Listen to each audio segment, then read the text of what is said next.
I would love for the fire giant to be higher up because there are things that are cool about him, but none can come to my mind right now. I think his design looks way too goofy for me to take seriously. Yeah, he looks like Sweetums from the Muppets. I think his size and the lack of FOV is atrocious. I think his moves are just lame. FromSoft has rarely ever made a good fight with a colossal enemy, and this is not one of them.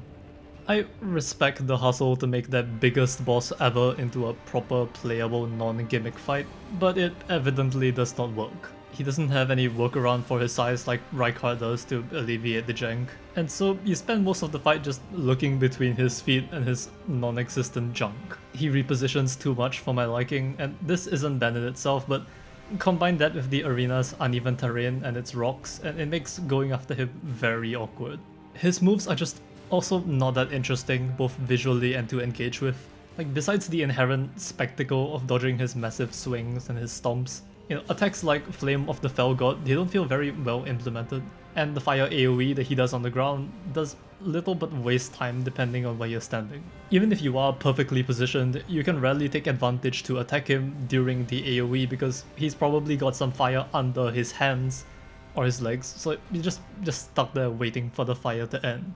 Okay, and also his phase 2 is not good either. I prefer it to phase 1 because at least you see more of him, but even then, fighting his hands has no real satisfaction. The entire fight just feels very tedious, and especially like this far into the game, where its content is already starting to lose steam.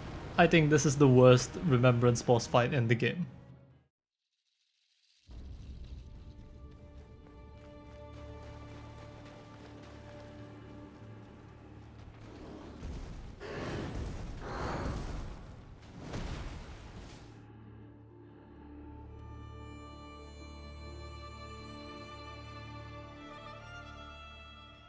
These bosses are both in a weird place because I don't hate them.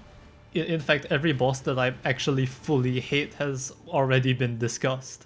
But while these two bosses are cool, I actually prefer their alternate versions.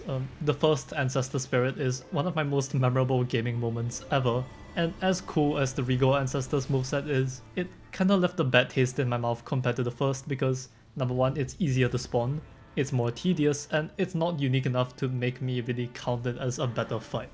I like that it inherits the traits of whatever animal it replaces, but making it so that only one new move is added to its moveset at a time, which also rotates very slowly, it makes the fight much less distinct from its weaker original version.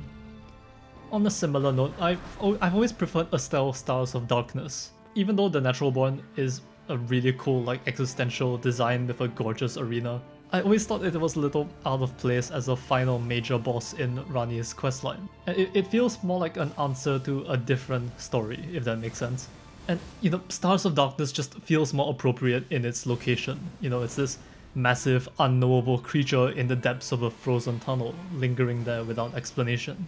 And also it has the clone grab attack, which is just cooler in every way.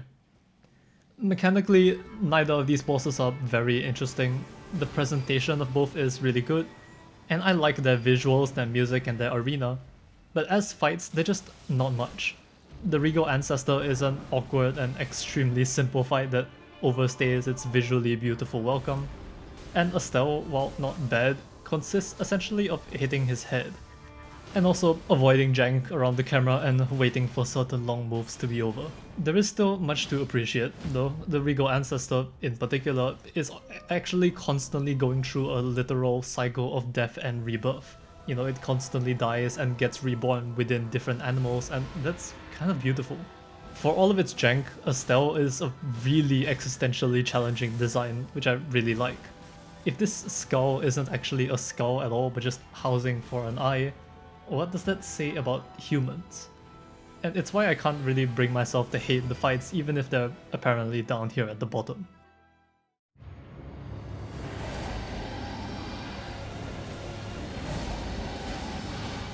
To quote a certain angry British man, I can't see shit. Well, I can see shit, but I can't see what's going on. Fortisax is frustrating. His Deathblight Lightning, while pretty much harmless, adds so much visual obstruction to a fight that is already extremely noisy. from its death-blighted sky to its constant barrage of electric effects, to its being a black dragon in a dark area with dark colors. I also strongly dislike having to roll twice for every swing if you're fighting his front. It eats away at your stamina a lot and it doesn't feel very pleasant, especially since getting one roll wrong will punish you with multiple guaranteed successive hits. I also don't like how the lightning tracks you when you go under him or behind him, and I understand its existence, I understand, but it forces an already tedious fight to be even more tedious. You know, I know that it's meant to counteract like attacking his legs over his head, but I would rather he have moves that just force you to back off and have more head openings instead of making it like a fully alternate fight option. I appreciate it in terms of variety, but it feels less fun to whack away at the ancient dragon's legs while avoiding lightning at the same time. And on that note, fighting his head feels just equally as boring because of how infrequent his openings feel. I assume the intention was for you to do both, but it feels kind of half-baked because of how rarely he did his head opener moves already, at least for me. Nevertheless, I will admit that my opinion is swayed by the fact that you can find like 4 weaker versions of him, and an objectively stronger version of him throughout the game, none of whom have remembrances. He is an ancient dragon in a coat of black paint. It would probably be more accurate to say ancient dragons are Fortisacs in white paint, but it doesn't change the fact that his effect is severely diminished. As a fight itself, it's not horrible, but it's just unpleasant to deal with. He's far from the worst dragon fight FromSoft has done. I don't like how repetitive his soundtrack is, but it's undeniably memorable, and his moves, while not incredible, look cool and are simple enough to deal with. His lore is interesting and it sheds some light on the consequences of Godwyn's death, but it is a little bare bones. He's a good bookend to Fia's quest, but I think he could be better. Rennala is a strange fight in that she always seems to have a very strong first impression. Solving the gimmick is interesting, and its lore implications, music, and visuals are eerie and beautiful. The same can be said of the second phase, which brings back Rom's arena in a really cool showcase of Rennala in her prime. And then you play the fight for a second time, and then once all of that beautiful spectacle disappears, you get a simple okay fight. Breaking her barrier in the first phase becomes easy and mindless, and the second phase pretty much devolves down to chasing her down while she spams ranged attacks. Now this isn't necessarily like a negative thing since she seems to be designed to be fought against like as a spellcaster, but it's the summoning of spirits that's the icing on this very unfortunate cake. They're not horrible by any means, but it doesn't feel like a really fun mechanic to halt the fight to deal with some mediocre enemies. In fact, it's not a particularly bad fight, but I just struggle to come up with anything I really enjoy about it mechanically. Rennala's story is tragic. I felt for her abandonment and descent into a shell of herself. But there was also just something about her that doesn't draw me in as much as other characters. Maybe it's the knowledge that the second phase isn't even her. There is something moving about Rani stepping in to protect her mother, and there is much that is interesting about her mysterious Ember Egg. But she truly doesn't feel as thematically coherent or resonant as someone like Morgoth. In a game where all of its characters are already draped in like some kind of tragedy, Rennala feels like she falls a little short. It's a good fight for what it's trying to do, but what it does just isn't enough for me.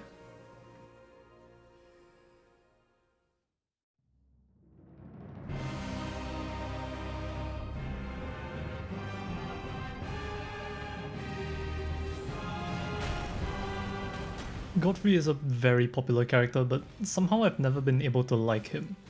His lore has never been able to connect with me like on a personal level, mainly because he feels thoroughly unsympathetic.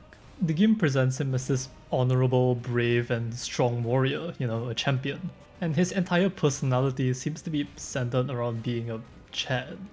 And then you look into his lore and he's a genocidal, war-mongering lapdog. This is one of the characters where it seems intentional, where his character hides this underlying wickedness under a noble visage, but the game doesn't really commit to that. In fact, it's pretty unapologetic as depicting Godfrey as badass.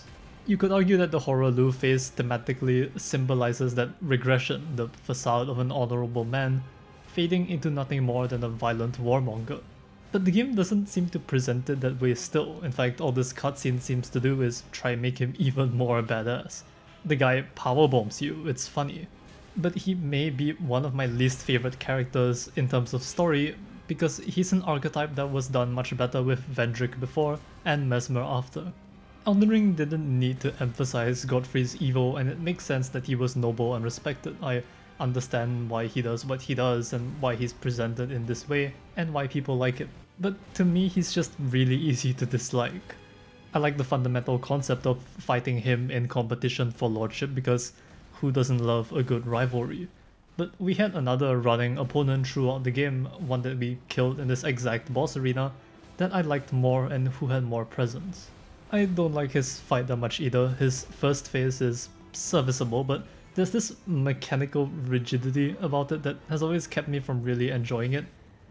Maybe he's a little too fast, maybe he does his stomp too often, and I'm just a little salty because this is the only time jumps feel like they're actually encouraged in the game. Maybe the act of strafing to the right just doesn't feel as natural. You know, it's a fine and solid fight, but I've never been able to enjoy it properly. As for the second phase, I really don't like it. The same strategy applies, but it's even more unreadable. His barrages of random swipes feel unpleasant, his grabs lose their novelty after a while, and I think he's one of very few bosses where the delays actually feel bad. It's intentional and it makes sense for this delay to happen, but that doesn't mean it's fun to engage with or feels well designed. It just feels really bad. He's a boss with a good first phase and a pretty bad second one. He's someone that I feel gets way too much credit, and if FromSoft had made him, I don't know, a little pathetic and more malicious, I would probably like him a little more, but I don't care much about this WWE wrestler.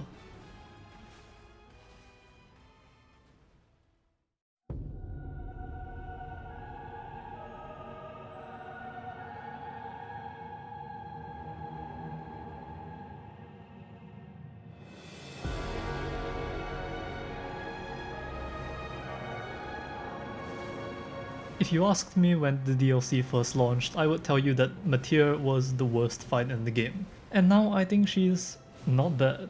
Metyr sits in a strange place wherein her lore, visuals, setup, and eventual reveal are staggering.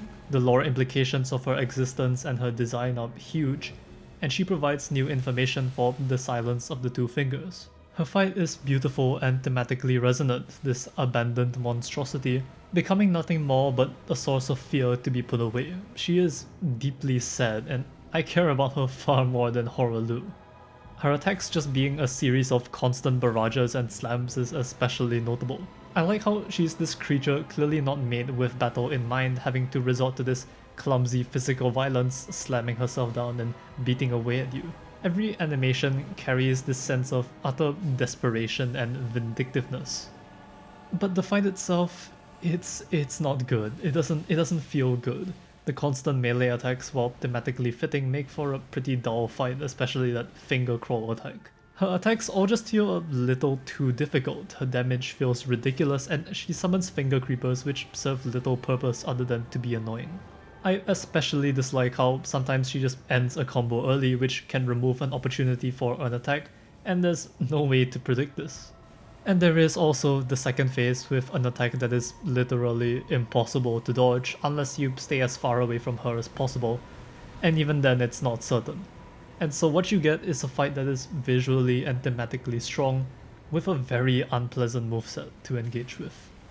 And I mean, you could argue that that awkwardness is the point, but I think there are better ways to do that than this. I appreciate her more now, but I unfortunately can't bring myself to enjoy the fight too much. I feel like as time goes on, I will start liking her more, and maybe she'll be above the next few options after a while, but for now I just don't really enjoy fighting her.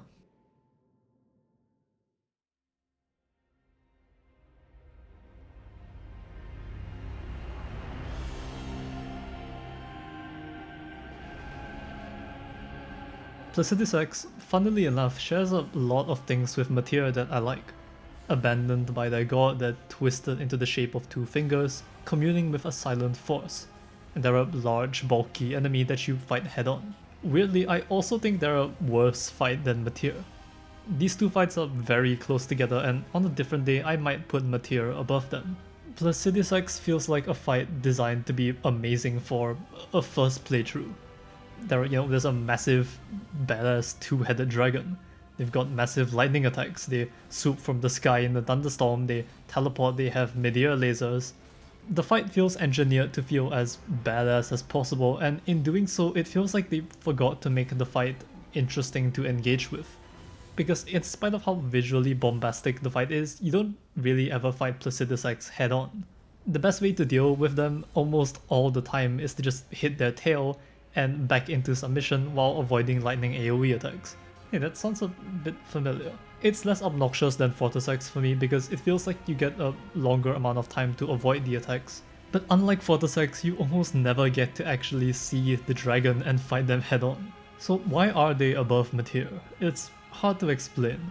I like many things about them, their secrecy, their visual spectacle, how incredibly significant they feel lore-wise. But Metyr has that too, and she has a better moveset and more interesting design. But here's the thing, Placidus X was staggering and incredibly memorable on my first run. I have positive memories of them, and I can't say the same for Metyr. So yeah, Placidus X triumphs here solely because his presentation just feels like there was a little more effort put into it.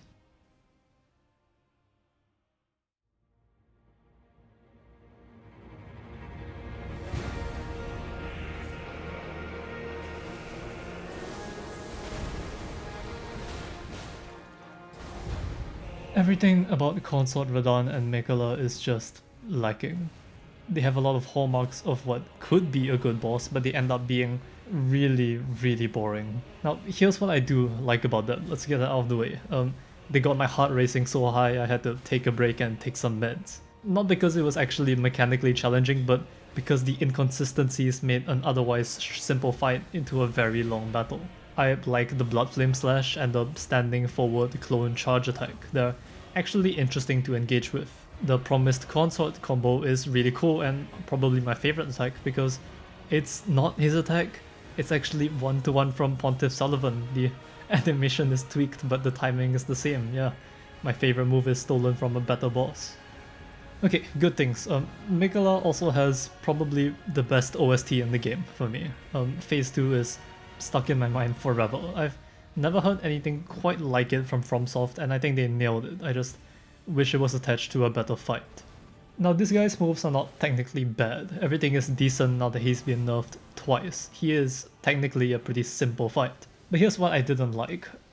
First of all, his poise recovery is faster than usual and he has a lot of moves that create a lot of downtime, which means that if you want to break his poise in phase 2, yeah, that's probably not going to happen. Next up, Miquella's hair is a huge obstruction to every attack when you're behind Radahn, and that's a problem because the best way to avoid every phase 2 attack is to dodge inwardly to the side, and that makes you end up behind him most of the time. Which means that sometimes if you're behind him in phase 2, you pretty much cannot see the cross slash coming. I don't like the clone attacks at all because they're trial and error. You know, people complain about Waterfowl, but Waterfowl has a long wind-up, it's a single move, and it has 3 very clear flurries. You have no way of knowing what the clone attacks are, even when you die, until you see it again and again and memorize it. You know, no one is going to see this attack and know that you need to run away, dodge to the side on the 5th clone, and dodge again for the final hit. His attacks just all generally feel a little uncomfortable, like the attack where he blinks to the right and then does 2 forward charges, or the one where with a follow-up that can hit you through your roll. He doesn't have the mobility of Leonard, he attacks too much compared to how much you can attack him, his AI is too simple and his attacks are just too unreadable. I'll speak about Miquella and his themes in another video maybe, but I've spoken enough about Radahn. Starscourge Radahn is everything that Promised Consort Radahn isn't. His design is actually interesting, which subverts the ultimate warrior trope rather than playing into it. The idea of a raid boss in a Souls game is pretty awesome. Starscourge Radahn is pretty clearly designed for the festival for the Legion of Summons, and so it's no surprise that fighting him one-on-one is a little underwhelming. Once you get past his size and chaos, the realization that you can be underneath him for most of his moves makes him go from an intimidating challenge to something of a joke. This is another fight that has a very strong first impression, but but also one that becomes a little too trivial once you've finished it once. That being said, I do think it's one of the best first impression moments in the game. Everyone knows what moment I'm talking about. I would say that Radahn is the biggest jump in power level the game has, and the game actually does this growth in power really well. Starting with, the pathetic Godric to the illusion of Rennala to the apparent mightiest demigod Radahn, but with a group of friends to balance it out. And the character's significance in opening up the underground areas, his massive desert arena, and the entirety of the festival means that in spite of his mechanical simplicity, Radahn is still memorable enough that I consider him a highlight that, you can get some fun out of even if you're not summoning a whole army against him.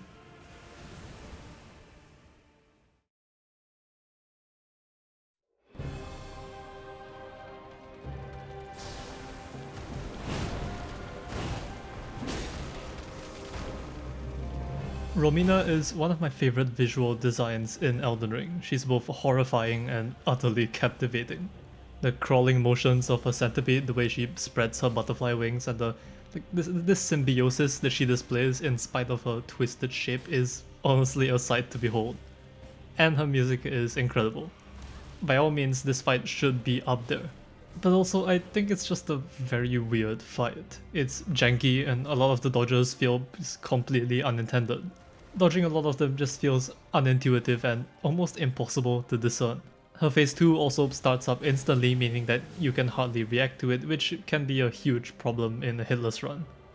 It's not that she has bad hitboxes, in fact I'd say they're pretty precise, but the attacks themselves feel a little weird to deal with. I also think that she isn't given enough weight, because for a Remembrance Boss that weaved together the Scarlet Rod, Romina is completely non-vocal, has no cutscene, and she's barely hinted at all. The rod only really shows in Raw near the very end when you're about to reach her church.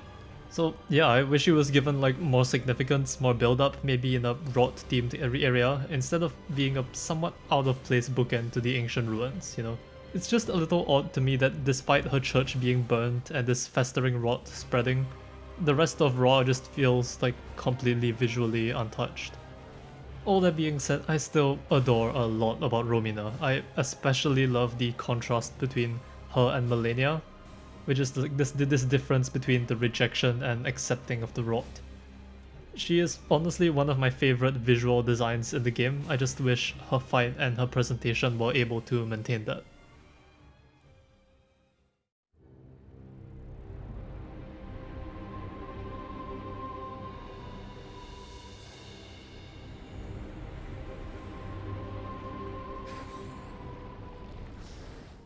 What is there to say about Rykard?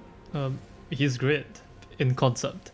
In execution, Rykard is pretty decent. It's definitely the best iteration of the Storm Ruler fight, although that's actually not a very high bar. The choice to have the entire moveset get powered up instead of just the weapon skill is a really welcome change. But he does have problems. I really don't like moves like the phase 1 Earthquake and the Poison Spit, which feel a little too difficult to naturally avoid. And on a similar note, I think the second half of phase 2, where Rykard just starts hurling a whole bunch of stuff from the sky, is overkill. And I think it is just as much of a problem that you can avoid this entirely by stun locking him. The main issue I have with the fight is that it becomes less of a proper fight and more of a battle to continue stun locking him, which prevents him from doing more interesting moves.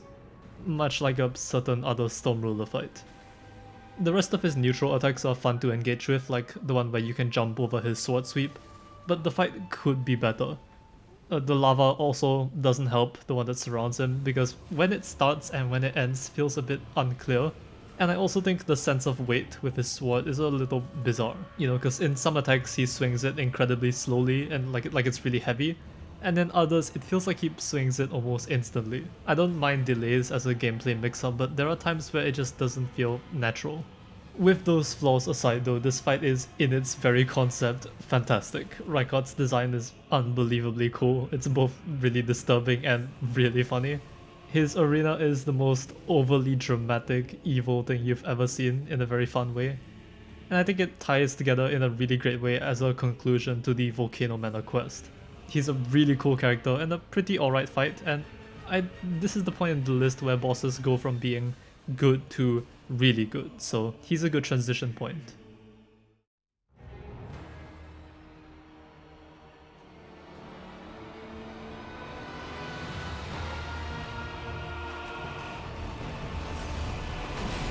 I've spoken a few times about the value of a first impression, and Godric is probably the best demonstration of that. When you repeat playthroughs, Godric is completely pathetic. You can defeat him really easily and he's not a threat at all. And yet that doesn't really diminish his value like it might with other bosses, because for Godric that is so obviously the point.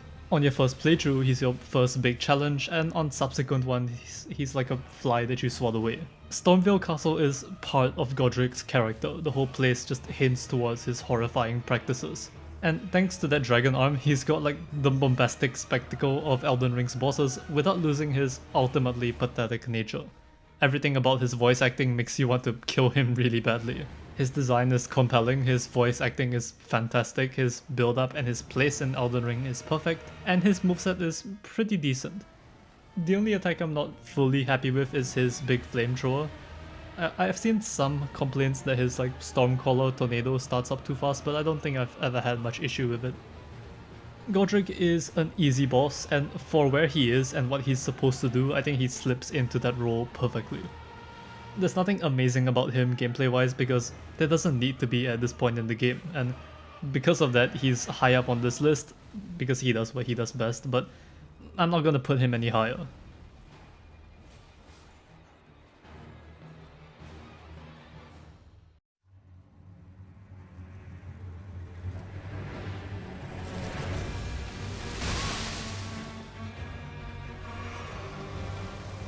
The Shadow Tree avatar is strange to fight at first, because it's weightier, it's slower, and it's more sluggish than you might expect for a sunflower. But once you get the hang of that like sense of weight, this thing is surprisingly fun to fight. If you think about it, the Shadow Tree avatar is a lot like Dark Eater Metyr. You mainly fight the head, and the fight takes a long time. Okay, that's where the similarities end. I mainly don't like the avatar's big phase 3 explosions, which feel a little overkill to memorize, especially when it starts doing them multiple times when you're close to it. But I love how this boss represents the realm of shadow. You know, it's suffocated by darkness, it constantly comes back again and again, and it grasps for light, only to get weaker and weaker until it finally burns away. The way its music just starts as a Erdtree Avatar remix, and then it gets more and more sad with every phase, and it helps this fight to tell a story without saying a single word. Its animations are some of FromSoft's best, I think, with this like twisting anger and desperation that you can get with its constant slams and slides and like twisting and turning. It's pretty simple but very fun to fight. The small health bars mean that every hit you make feels very significant, you know, like the fight is constantly changing. You're never going to be doing the same thing for too long. There are a lot of really fair openings and challenging attacks. I don't really know what else I would ask for in a fight like this. It's a very competent fight with a large creature, which can often lead to trouble, but I think this boss handles it very well. The only reason it's not higher is just because I don't think it encourages as much experimenting and style as other bosses have. But that doesn't make this fight any less mechanically competent. And the fact that it held so much emotional weight as a giant sunflower with little to no lore is pretty amazing.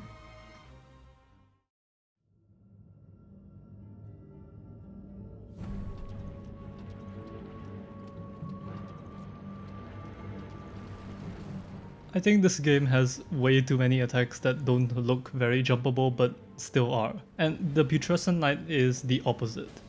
This boss feels very intentionally jump focused, and that is fantastic. He may look like he has no openings at first until you begin to notice how much phase 2 made you jump, and from there you can look at his other moves and realize how low its cleaver actually gets to hit you. Learning how to jump this thing felt completely natural, and that's not something I can say about most other bosses. Its impact is also somewhat understated. Even though it has a fantastic soundtrack, it's also more subtle and more quiet, with moves that are visually cool but not necessarily massive and spectacular. And I think that really works for a protector character, you know, a Knight of Centrina. It does have one small issue, that being the horse screaming, which, you know, it's a little annoying, but aside from that, this boss is basically mechanically perfect. The combo where it jumps off the horse is one of the most satisfying attacks FromSoft has ever designed, and I haven't even learned to do it without rolling yet, which you can do. Everything about this boss besides that roar feels really well thought out and understandable, and a lot of that is to do with its simplicity. The only other real issue I have is that I wish it had another basic combo. While I do really enjoy its main combo that ends in 2 slams, I think just 1 or 2 more variations of this that ended with an opening would make this boss go up even higher. As it is, the Putrescent Knight is really fun, and it feels really experimental in a way that I appreciate a lot. And I think a boss that makes me want more is, in this case, a sign of a very strong foundation. It's not bombastic, but not every boss needs to be, and I think this is an example of one that works especially well.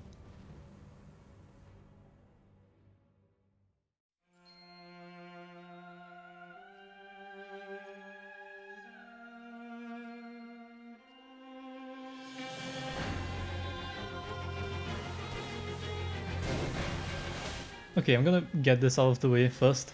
If it wasn't for her double upward slice at close range, Rellana would be in my top 3 fights. Malenia might be a harder boss normally, but Rellana is the most difficult boss to no-hit in this game because this upward slice feels impossible to handle without light rolling or using a deflection tier. It feels antithetical to her melee focus, it comes out way too fast, and it's just not very fun. It's a problem. Aside from that, this fight is like Malenia without the stagger. She's fast, mobile, has lots of successive attacks, and her fight is the closest thing this game gets to actually feeling like a dance because of her rhythm. Everything just feels really well timed with your roll duration. She's really complex in a very fun way, and she's one of those bosses that feels impossible until you realize how much you can avoid by just standing somewhere or by jumping or low profiling. And besides the upward slash, learning her and getting good at her feels genuinely amazing. The issue comes from, of course, learning all of this, and she's not exactly easy given all of her insane combo variations. I'd say her difficulty might be a little misplaced. It's a little odd that she appears this early into the DLC and is somehow leagues harder moveset-wise than literally any other boss in it. There's also the fact that her lore isn't great. She gives off a lot of fanfiction OC energy. Rennala had a twin sister this whole time, and she has magic and fire swords, and she's hotter, and she has 2 moons instead of 1. It's a little much. That being said, I also think her design is genuinely cool. I thought it was a bit lame when the first image leaked, but for some reason that long braid of hair makes her so much more intriguing. And for what she does as a fight, I think that slightly messy lore is worth it.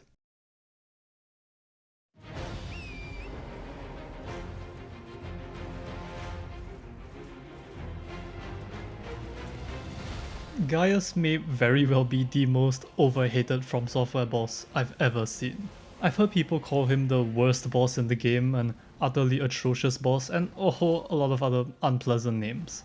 So you can imagine my surprise when I fought him and found him thoroughly enjoyable, even on my very first playthrough. I think that Gaius is a mounted boss done right. He is leagues above the Tree Sentinel and every other variation of it. He's fast, complex, he accounts for your position, and he has a big focus on roll direction. He's satisfying to learn, he has clear openings and a fantastic set of animations. His big combo with the boar is really fun to dodge, as is jumping his boar's swing. I will argue that Gaius only has 2 actual flaws. The first is obviously the charge. The hitbox is too big and it lasts too long, obviously. But also, this is a problem that you can just avoid entirely. If you just get on Torrent, it will prevent the charge from ever hitting you, and the charge is also much easier to dodge when he does it from a close distance, so I've never actually had any real issues with the move. The second is obviously a lack of notable presentation. I really like his arena, I like his animations and his phase 2, but it is undeniable that a Remembrance boss not having his own soundtrack is insulting. I think this boss deserved a cutscene or voice lines or something because he's essentially a cooler version of Gilbu. That's the only thing that keeps Gaius from being even higher up for me, honestly, because Everything else about him is just really cool. There's just something really cool about an Albinoric being held to the same power standard as the demigods. His armor looks ridiculous on anyone else, but somehow it looks perfect for him. And even though he has no build-up, he feels perfectly appropriate for his battlefield arena. This boss fight is excellent and arguably the best mounted boss fight FromSoft has ever made.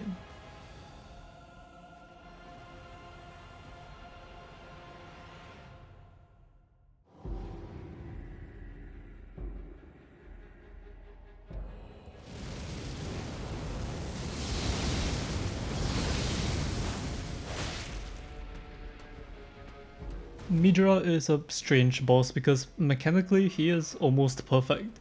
He's an incredibly fun and beautifully animated fight with incredible music and a great payoff to the Frenzied Flame story in general. In any other Souls game he'd be a top contender. He also has fun jump opportunities, an attack that you can actually properly avoid by crouching, and a completely readable moveset. One thing I especially love about him is a complete lack of lingering hitboxes besides the phase transition. Every fire effect lasts for very brief periods of time, and that makes this fight feel very polished. You don't have to worry about any lingering AoEs. The only issues with Metyr are, one, his phase transition, which doesn't feel great to deal with, not only because of the big explosion hitbox, but because of how variable the time is for him to get up. It's his only real inconsistency. Sometimes he gets up immediately and sometimes he takes a second. The other issue is he's just too easy. And that was fine for Godric, but the Lord of Frenzied Flame? Even though he has a high health bar, Metyr has pretty much no resistance and he has a very basic moveset with very distinct openings, kind of like a Dark Souls 3 boss. And I would say this is different from Morgott because Metyr's moveset is very simple. Knowing that he is free for an attack every time he does that 2-hit combo, while not necessarily a problem, I think it makes him too easy, and so while I do really enjoy him, I feel like a lot of his potential difficulty was put aside. He's a fun boss, but the standards are already very high. As he is, he's very polished, he has incredible music and presentation, he has some great animations, and he leaves plenty of room to play around with. I just wish he was harder or had a second health bar.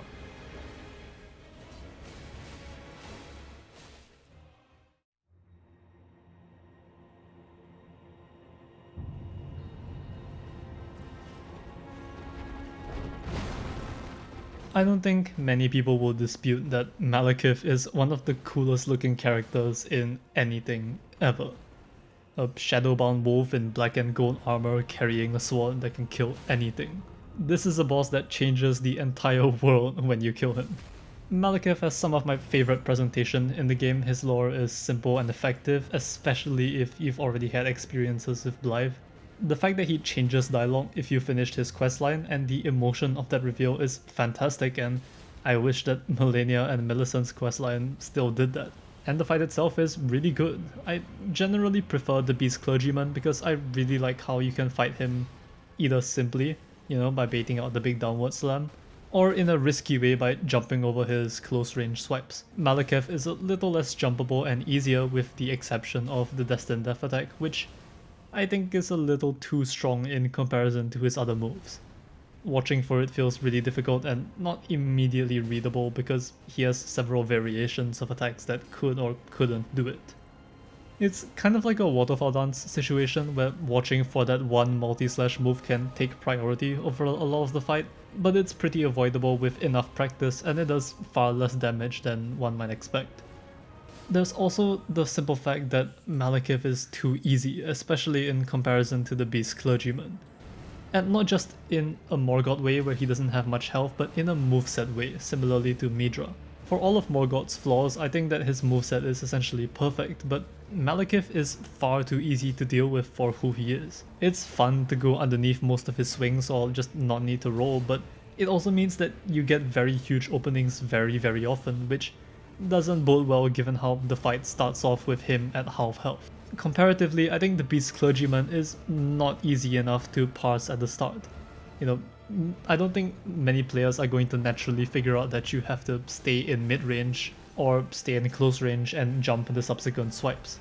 His AI is really fun to play around with after you've grown accustomed to it, but he has really high speed, he has a lot of attack variations, and he has a lot of delays that make him just, I think, too difficult than what many would like. Malekith is not a perfect boss at all, but fighting him is satisfying, his lore is moving and conclusive, his visual design is mesmerizing, and his animations are brilliant. And I think that him attaching himself and grabbing to certain parts of the arena is an interaction that more bosses need to do. And so, in spite of all his flaws, I would still call Malekith one of the best.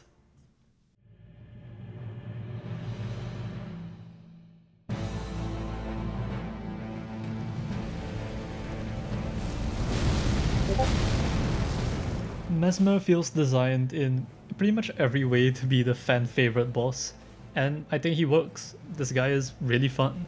He has really significant lore, he has a really polished moveset with position based punishers, and he has a second phase that actually mixes things up in a really cool way. Weirdly, I feel like the game should have had a boss like him earlier, one that explicitly punished rolling in the wrong direction. Regardless, Messmer is a boss that's very safe, if that makes sense. He's a high mobility humanoid duo with clear openings, powerful attacks, and an attractive design, and it all works. His combo variations are all really interesting.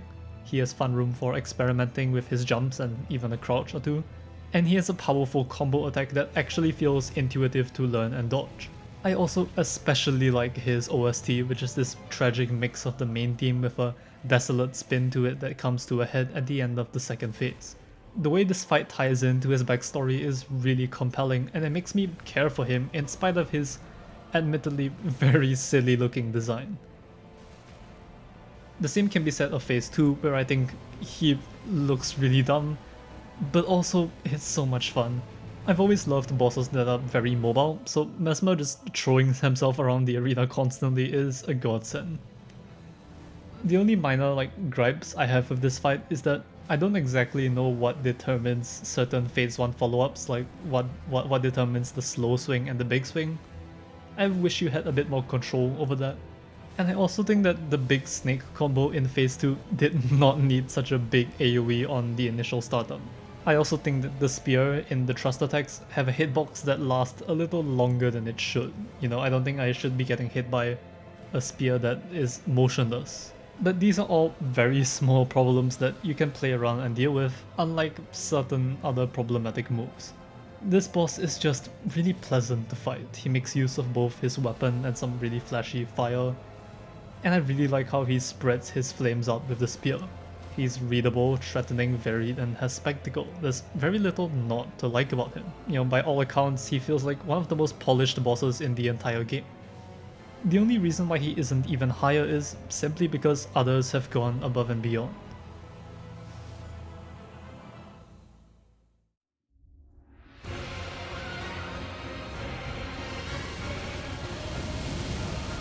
I don't think there is any world where I don't like the Divine Beast. I've watched the Lion Dance in some capacity every time Chinese New Year hits, and seeing it translated in some way in my favorite video game is genuinely staggering.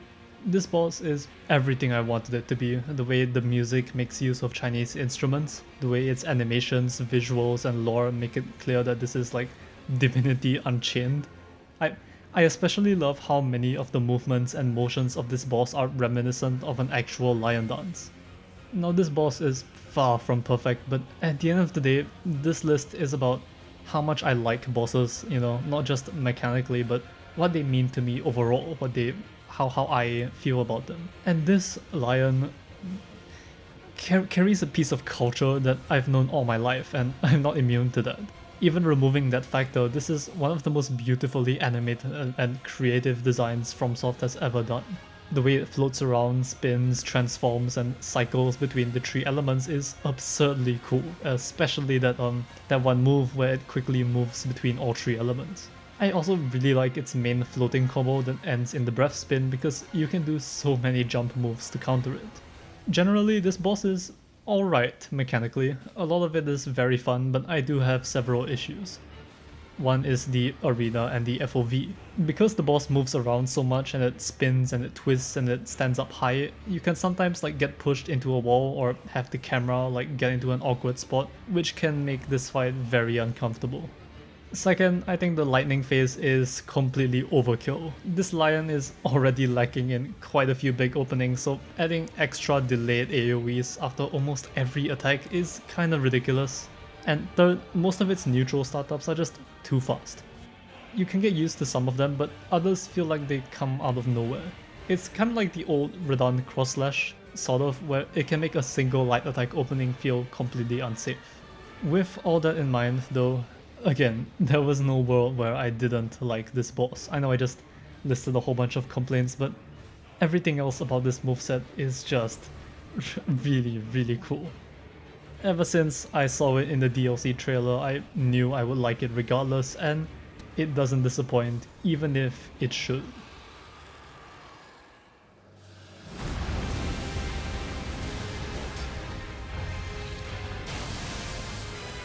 If you know me, you know that I'm a sucker for big spectacle, and it's no secret that I think that Baal is FromSoft's best dragon fight ever.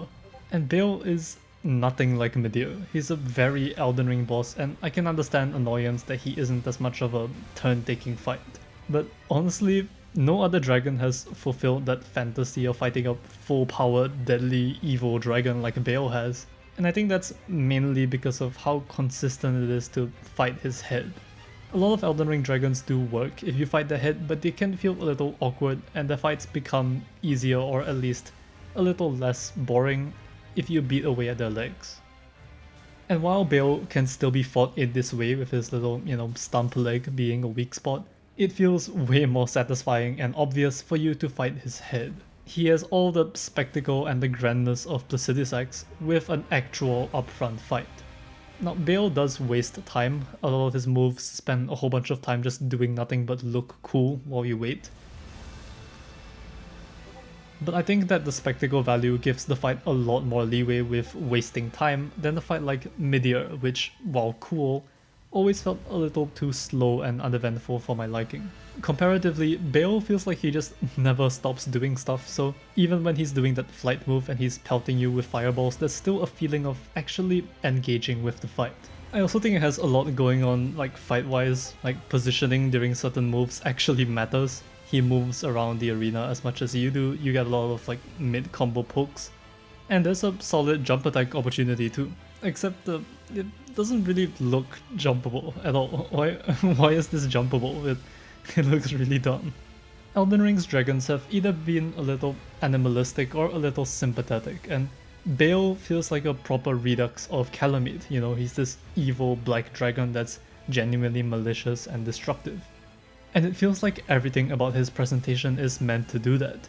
The jagged peak may be barren, but it's definitely atmospheric, especially when you're climbing up a whole bunch of dragon corpses. And while Baal may have like a lot of jank, like from the way his fire bounces off the arena to the way his headbutt is pointlessly inconsistent, this fight is far too staggering, dramatic and fun for me to be remotely bothered by it.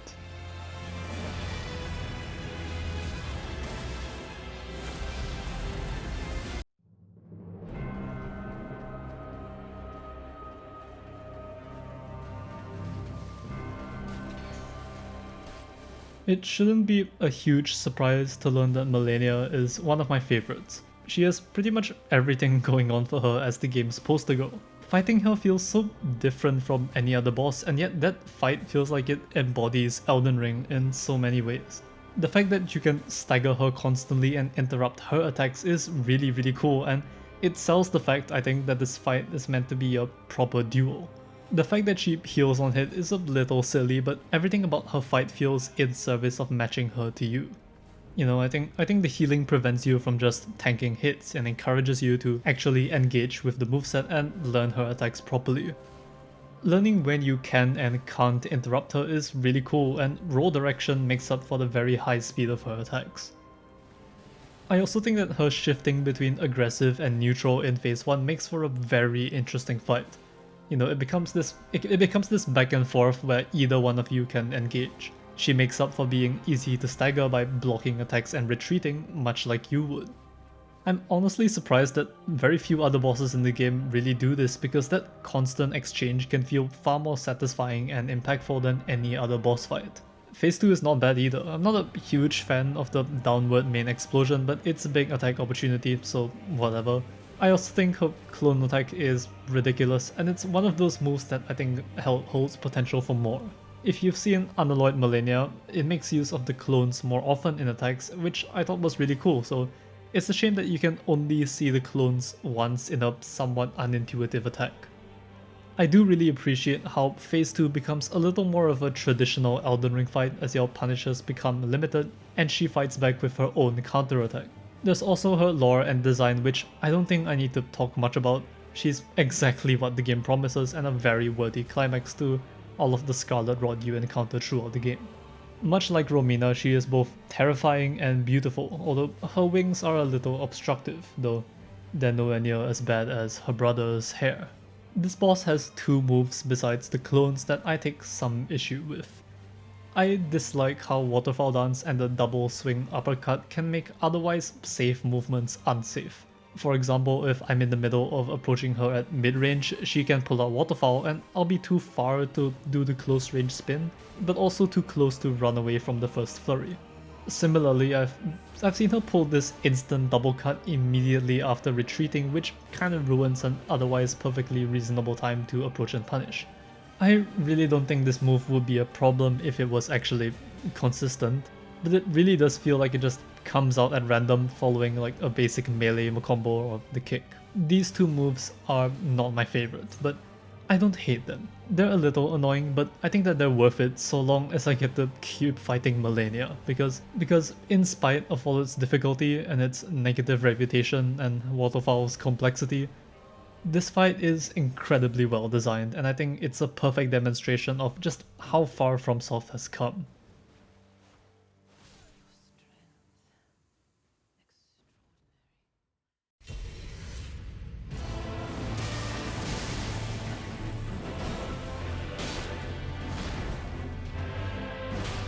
When I say that Radagon and the Elden Beast are my third favorite boss, I mean both of them, but I mostly mean the Elden Beast. Both of these fights are really fun. Radagon is beautifully animated and it's a fitting battle to come face to face with, especially if you still remember the game's opening cinematic. I've always said that his hammer is his center of gravity, in that the way it's animated makes it seem heavier than Radagon himself. And not only is that thematically interesting, it also makes his fight feel much more mobile, like this magnetic, incredibly heavy hammer is striking down at you. Knowing that it's the same hammer that shattered the Elden Ring just helps that even more. Radagon has a couple of issues. I think his teleportation is too inconsistent and it can happen way too frequently, and I don't like how much some of his moves just stall for time. But the rest of this moveset is incredibly fun. Since he has two separate phase transition attacks, it means that he's really simple to script, which I've always liked. Other than the teleportation, Radagon is a perfectly suitable final boss. He's not too complex, but he is pretty punishing, which makes for a very cinematic fight. I already liked Elden Beast before Torrent was added, and I didn't think it was ever intended to be in the game. But I will say that its addition kind of negates the Elden Beast's worst attack, and that is Elden Stars, which is now kinda useless. Which I appreciate. Aside from Elden Stars is its other problematic attack, that being Wave of Gold, which still feels completely unreadable. Besides this attack, though, Elden Beast genuinely feels like the best final boss FromSoft has made. Not that it has amazing competition, but I've never really agreed with complaints that it runs away often, because as much as it leaves you, it can always come back. Its melee attacks are sweeping and powerful, but not overly delayed, and being able to jump over pretty much all of them is very satisfying. His openings are sparse, but each opening is really long, which kinda makes up for it. And it also gives a lot of room to use more powerful attacks with longer windups. It really feels like this boss was designed to be fun to fight with any kind of build, from a pure caster to a giant greatsword user. All of that is not even to mention its design, which is gorgeous. I mean, just look at this attack. every hit of this boss just feels like you're shattering the Elden Ring again, almost like in preparation for remaking this world. And seeing God slain on your screen is a feeling like no other. And I am not strong enough to avoid being emotionally affected by hearing the theme song play as the final boss music. And so, Elden Ring's final boss remains in my top 3.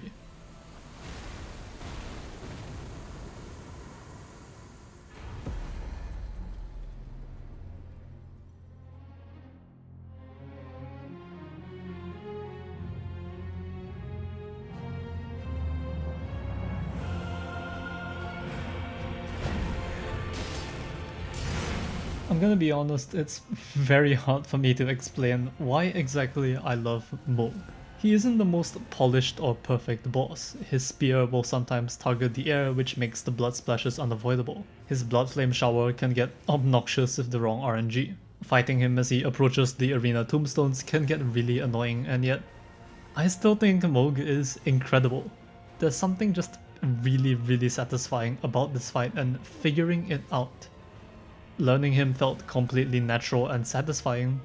He's got a bunch of unique ways to avoid certain attacks, and the countdown to Nihil gives so many openings that you can constantly feel like you're dealing damage.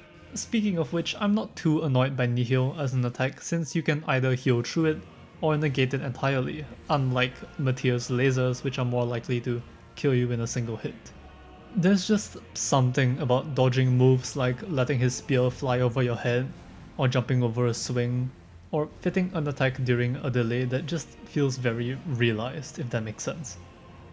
I think he's the best example of a tanky boss like Radahn, with other bosses like Messmer and his brother being on the more mobile side. And despite the insane sense of weight from his spear and attacks, he still gets a lot of mobility. He has a semi-neutral phase, kinda like Malenia, and he does some pretty tough positioning around phase 2. I also really like the lingering blood flame on the floor as an additional mechanic. I'd argue he's actually one of, if not the hardest boss in the game, and that's a very good thing. Yeah, this boss is hard to talk about. He's challenging but not in an obnoxious way. He's really fun to learn and very rewarding once you do. You can carry in retaliation the blood rain, and for some reason that's one of the most satisfying things you can do. His lore is great and his visual design is fantastic. He's the most fashionable guy in the entire game, and this Satan cosplay is a 10 out of 10.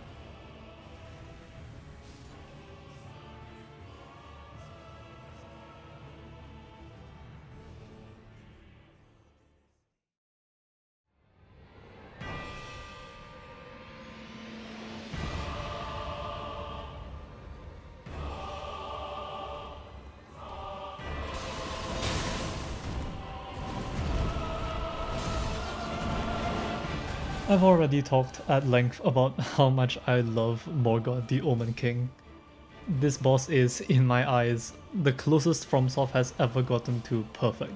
Everything about him feels like they just put in their all.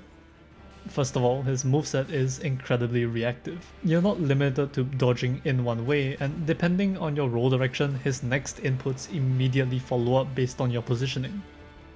He can be very punishing to your mistakes and very rewarding once you figure out his openings.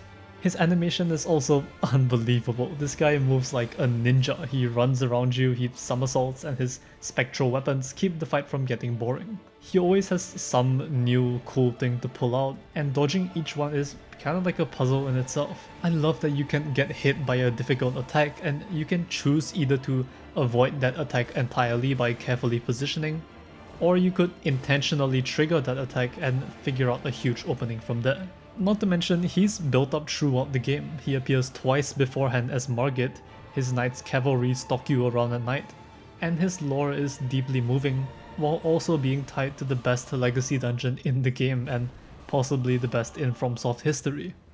Morgoth has everything going for him, from character design to his weapon to his story to his presentation. In fact, I'd say the only thing about him that's remotely disappointing is the nature of the fight itself. Morgoth has far too little HP for a boss that you fight at the foot of the Earth Tree. Most players will never get to experience just how insanely fun this guy is, especially since the game gives you Melina as a summon who is far more effective than most NPCs. I think his phase 2 is also just a little disappointing. He only gets a few new moves, a couple of which you already see from Margit, and the explosive bio follow-ups also aren't just big or notable enough to be a real threat. But the fact that Morgott is my favorite boss, despite his disappointments, should tell you enough. I have a whole video dissecting him if you want to look at that, and well, yeah, that's it. Thanks for watching, I guess. I didn't write an ending, so I guess I'll just awkwardly cut off the video.